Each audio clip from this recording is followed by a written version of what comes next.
An intelligent woman doesn't need to prove her wisdom. It's in how she carries herself, and even more so, in what she chooses not to say. We live in a world that often measures people by their words, but as any wise person knows, real strength is found in silence, just as much as in speech. And there are certain things an intelligent woman simply doesn't say, not because she's holding back, but because she understands the weight of her words. She's aware that every sentence either builds her up or pulls her down. Now, this isn't about being perfect or putting on a performance. It's about clarity, self-respect. It's about living in a way where your dignity isn't up for debate. Marcus Aurelius said, "The soul becomes dyed with the color of its thoughts." The same could be said about our words. What we speak, we become. So today, we'll talk about 8 things intelligent women never say, and why leaving these words behind can make all the difference. Take a breath. Let's get into it. 1. It's always their fault. Blame is one of the easiest things to give away and one of the most expensive to reclaim. It creates the illusion of freedom from guilt, from self-reflection, from responsibility. But intelligent women understand this truth. The moment you point the finger outward, you place your own power into someone else's hands. You become a bystander in your own life, waiting for others to change, to apologize, to make things right. And that wait can last a lifetime. An unintelligent woman says, "It's always them. They ruined everything." She clings to that story because it's easier than looking inward, easier than changing. But what she doesn't see is that every time she says it, she hands over the keys to her own life and wonders why she feels stuck. Saying it's always their fault is comforting in the short term. It shields the ego. It saves us from the uncomfortable work of examining our own role in a situation, however small that role may be. But there's a cost. You can't grow while standing still. And you can't lead your life while handing the wheel to someone else. Blame turns you from an active participant into a passive observer. And that is not where strength is found. The Stoics understood this well. Epictetus wrote, "As long as you blame others for your troubles, you're still a child." It isn't meant as an insult, it's a call to maturity. Taking responsibility for our reactions, for our decisions, and for what comes next is the mark of a truly free person. Life will give you plenty of moments when you're wronged, betrayed, disappointed, misunderstood. But how you meet those moments is the difference between living as a victim and living as a master of yourself. An intelligent woman knows that blame locks her in place. Responsibility, on the other hand, opens the way forward. She isn't interested in building cases against other people. She's interested in building herself stronger, wiser, and more resilient. She doesn't waste time waiting for someone else to fix what's broken. She takes the first step, not because it was all her fault, but because it's her life. She owns it. Stoic philosophy teaches us that our focus should stay on what is within our control, and blaming others keeps us tangled in what we can't control. Responsibility returns us to center, where clarity and peace live. And when you take full responsibility for your life, something remarkable happens. No one can take your peace from you again. That's the kind of strength you carry quietly, steadily, and without apology. 2. That's just who I am.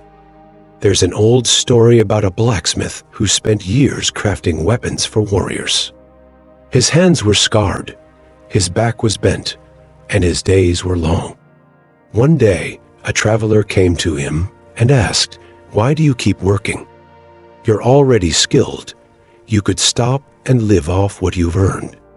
The blacksmith smiled and said, "Because the iron never stops needing the fire, and I never stop becoming who I'm meant to be." That blacksmith understood something many people forget. Who we are is not a finished product. We are always in the forge, always being shaped. An unintelligent woman shrugs and says, "That's just how I am. Take it or leave it." But what she calls authenticity is often just avoidance. She clings to her flaws like they are personality traits, never realizing she's traded growth for comfort. Somewhere along the line, we're tempted to tell ourselves otherwise. We fall into the trap of saying, "That's just who I am." It sounds like honesty, maybe even self-awareness, but it's often just resignation. It shuts the door on change and calls it acceptance. Intelligent women know better. They understand that the moment we stop allowing ourselves to grow, we begin to rust in place. The phrase, "That's just who I am," is often used as a shield against the discomfort of self-reflection. It's easier to hold on to old patterns than to face the effort it takes to change them. But Stoic wisdom tells us that clinging to a fixed identity is the surest way to stagnate. Epictetus said, "No man is free who is not master of himself." And mastery doesn't come from defending what we are today. It comes from working steadily toward who we can become tomorrow. When someone says, "That's just who I am," it often hides fear of failure, fear of vulnerability, or fear of the unknown. It suggests that their identity is carved in stone. But Stoicism reminds us that even stone can be shaped with the right tools and enough patience.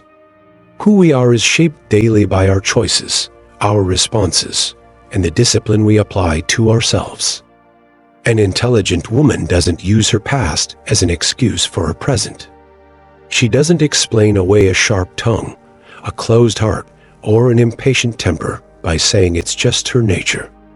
She sees these things for what they are: habits, not destiny. And habits can be broken, reshaped, refined. Marcus Aurelius wrote, "Be tolerant with others and strict with yourself." Not because we should be harsh, but because we owe ourselves the discipline to become better. Intelligent women live this quietly, without announcing it. They understand that becoming is a lifelong craft, like the blacksmith's work. The fire, the hammer, the shaping it never ends, and they wouldn't have it any other way. 3. I wish I was like her. Did you know that studies in neuroscience have found social comparison activates the same brain regions as physical pain? In other words, when we measure ourselves against others, we aren't just bruising our egos, we are quite literally hurting ourselves. And yet, it's a trap that's easy to fall into, especially in a world that never stops showing us someone else's highlight reel. An unintelligent woman sees another's beauty or success and says, "Must be nice. I'll never have that." She turns admiration into envy and envy into self-pity, never stopping to ask what she could build if only she'd stop looking sideways.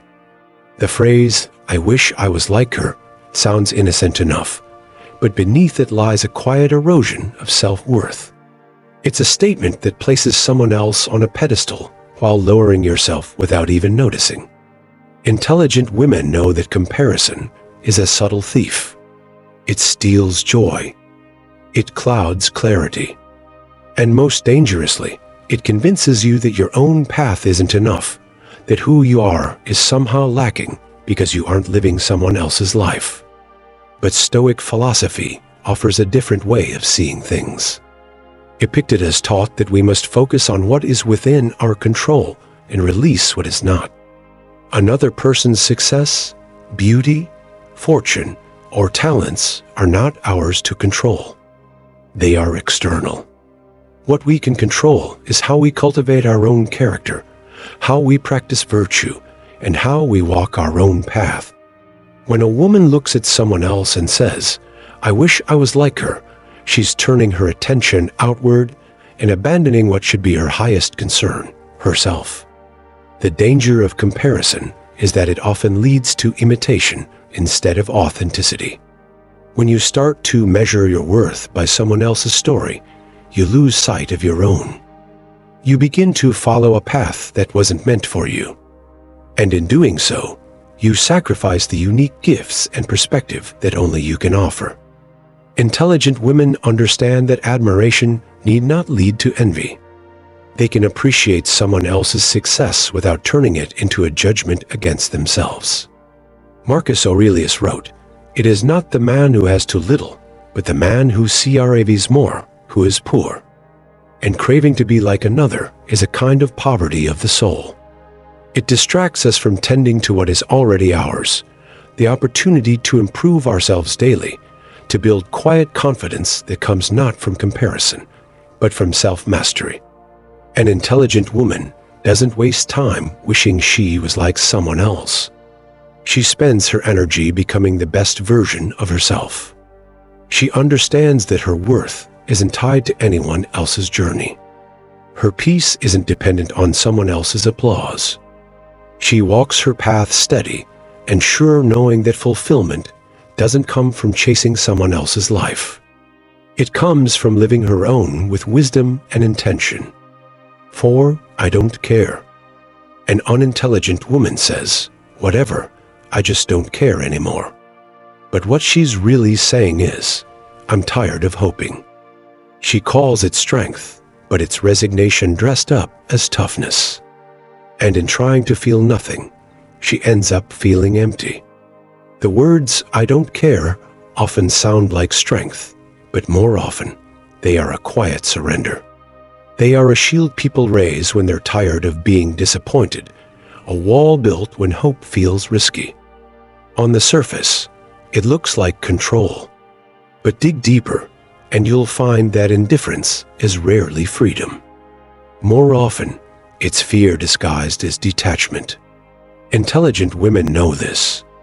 They understand that pretending not to care robs life of its depth. You may avoid hurt, yes, but you also close yourself off from meaning, from connection, from growth. And without those things, life loses its richness. Saying, "I don't care," might protect the ego for a moment, but it isolates the heart for a lifetime. The Stoics spoke about indifference, but they meant something much wiser than apathy. They urged us to let go of what is beyond our control, not to disengage from life, but to focus our energy where it matters most. Marcus Aurelius, a man who ruled the greatest empire of his time and carried burdens most of us could not imagine, wrote this, "Do not be ashamed of being helped. It is your task to do your duty, like a soldier in the storm. But if you are blind and need a guide, give yourself to the guide." This is not a man indifferent to life or to others. It is a man who understood that connection, care, and humility are part of a life well lived. We don't win by refusing to care. We win by caring wisely, by knowing when to hold close and when to let go, by showing up even when we know the risk of disappointment is real. Because the possibility of connection is worth it. The intelligent woman chooses her battles, but she never stops showing up for life. She doesn't say, "I don't care," when things get hard. She says, "This matters, and I will meet it with courage." The Stoics called this prohoresis, the ability to choose our attitude, our response, our values, no matter what life throws at us. And that choice is never indifference. It is engagement with clarity and self-mastery. Seneca reminds us, it is not that we have a short time to live, but that we waste much of it. Indifference is one of those great wastes. An intelligent woman doesn't waste her life pretending not to care. She invests her time and heart in things that matter. She knows that strength is not found in closing off, but in opening up with wisdom, courage, and grace. 5. I'll never forgive them.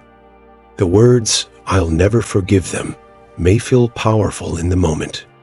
They can sound like strength, as if by holding on to anger or resentment, we are holding on to justice. But intelligent women know better.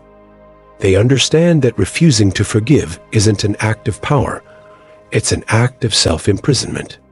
It ties them to the past, to the pain, to the very person they wish to be free from. Forgiveness is not about excusing harm or forgetting what was done. It's not about pretending the hurt didn't happen. Forgiveness is about releasing yourself from the burden of carrying that wound forward. When we hold on to resentment, it quietly seeps into every corner of our life, our thoughts, our choices, our peace of mind. What was once an isolated pain becomes a constant companion, shaping who we are without us even realizing it. The Stoics understood this deeply. Marcus Aurelius wrote, "The best revenge is to be unlike him who performed the injury." Choosing not to forgive allows another's offense to shape your inner world. But by forgiving, you reclaim your autonomy. You refuse to allow someone else's wrong to dictate your life. You choose to live on your terms, not theirs. Saying, "I'll never forgive them," gives the illusion of control, but in reality, it binds you to what you cannot change, the past. Forgiveness is not a gift to the person who hurt you. It's a gift to yourself. It's an act of discipline. It's a decision to focus on what you can control, your reactions, your emotions, your future. Intelligent women understand that peace is more valuable than pride. And they know that pride, if not checked, can harden into bitterness. Stoic philosophy teaches that we should be strict with ourselves and tolerant of others not because we are weak, but because we are strong enough to choose peace over prolonged suffering. Epictetus taught that we suffer not because of events themselves, but because of the judgments we hold about them. Forgiveness shifts that judgment. It doesn't erase the wrong, but it allows us to stop reliving it. An intelligent woman forgives not because the other person deserves it, but because she deserves peace. She lays the weight down, not to excuse the pain, but to walk forward unburdened. That is not forgetting. That is freedom, and it is a freedom only the wise are willing to claim. 6. I'm too old for this. She was 62 when she walked into her first art class. Her name was Evelyn. She had spent 4 decades working as a nurse in a small town in Pennsylvania, a life of service, of sacrifice, of routine. Her days had been measured in the ticking of hospital clocks, and her nights often given to the worries of her family. She once told me she hadn't picked up a pencil for herself since she was a girl. Until one afternoon, while cleaning out an old box in her attic, she found a sketchbook from when she was 16. And in that moment, she thought, why not now? The first time she sat at that easel, surrounded by people half her age, she admitted feeling like an outsider. The hands that had once been steady in an emergency room shook over charcoal. And for a moment, the thought crept in the same one so many people quietly surrender to. I'm too old for this. But Evelyn didn't listen to it. She smiled to herself and drew anyway. Week after week, she showed up. Her lines became smoother, her eye keener, her heart lighter. 6 months later, she sold her first piece not because she wanted recognition, but because she realized she was still becoming someone new.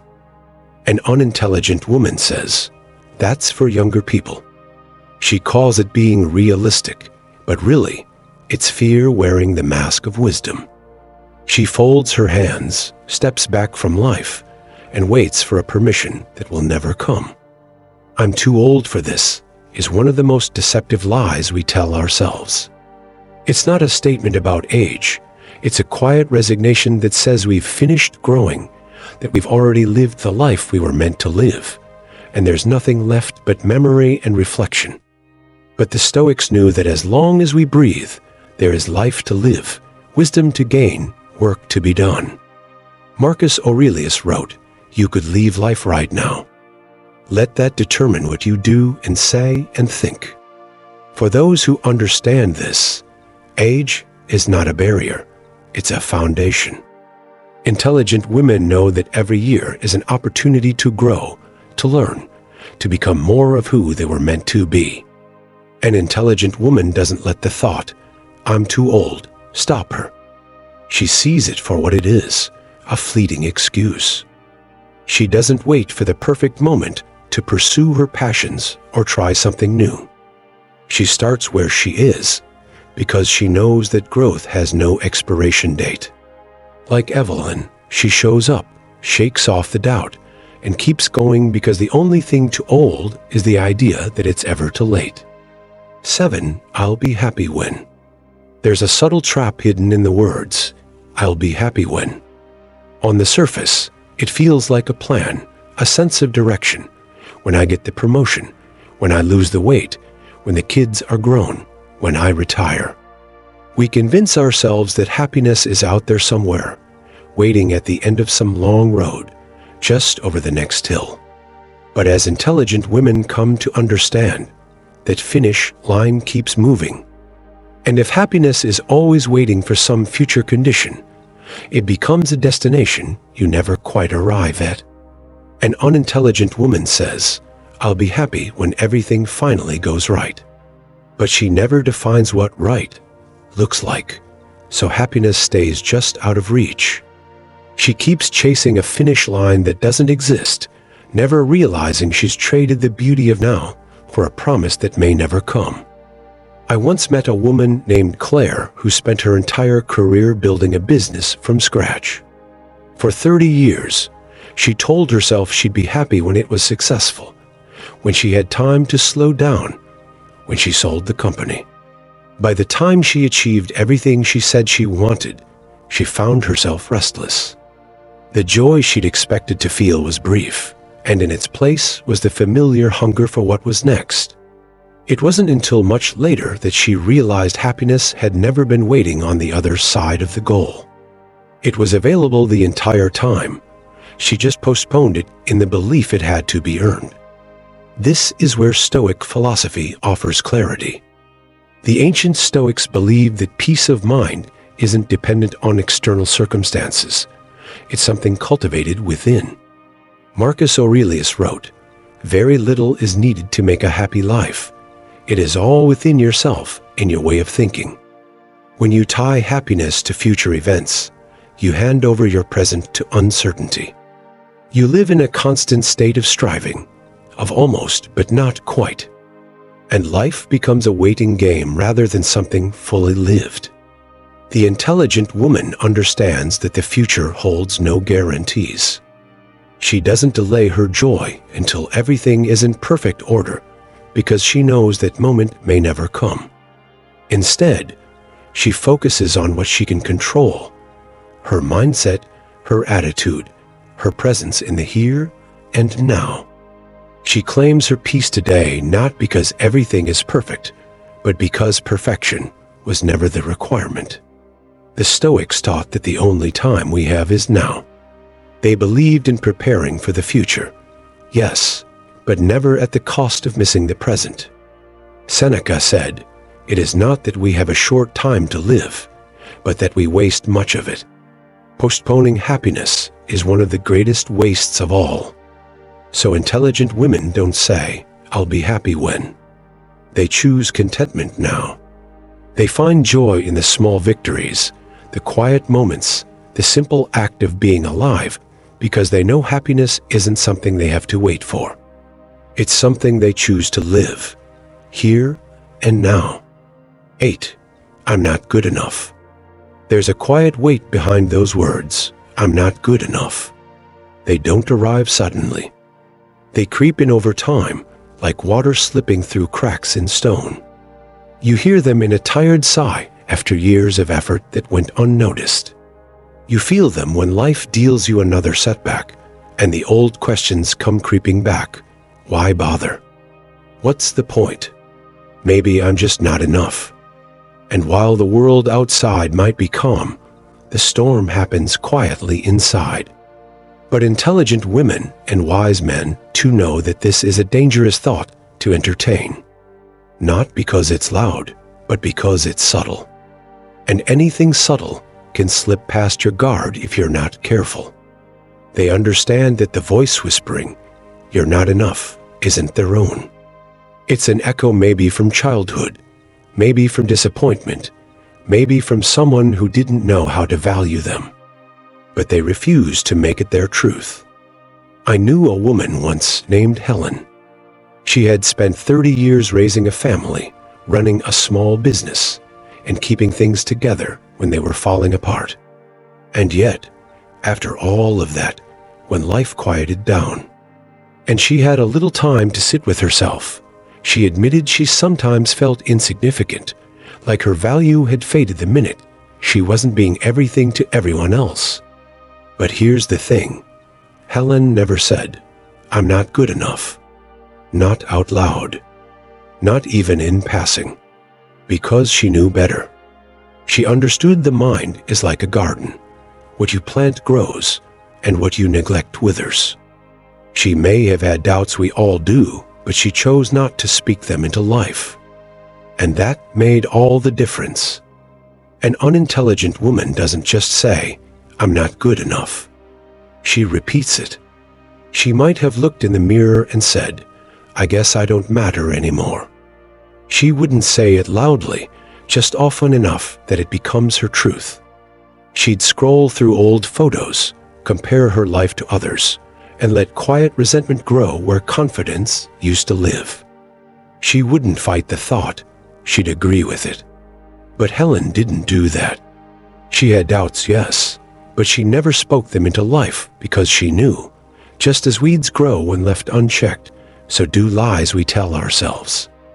And the wisest thing she ever did was refuse to water them.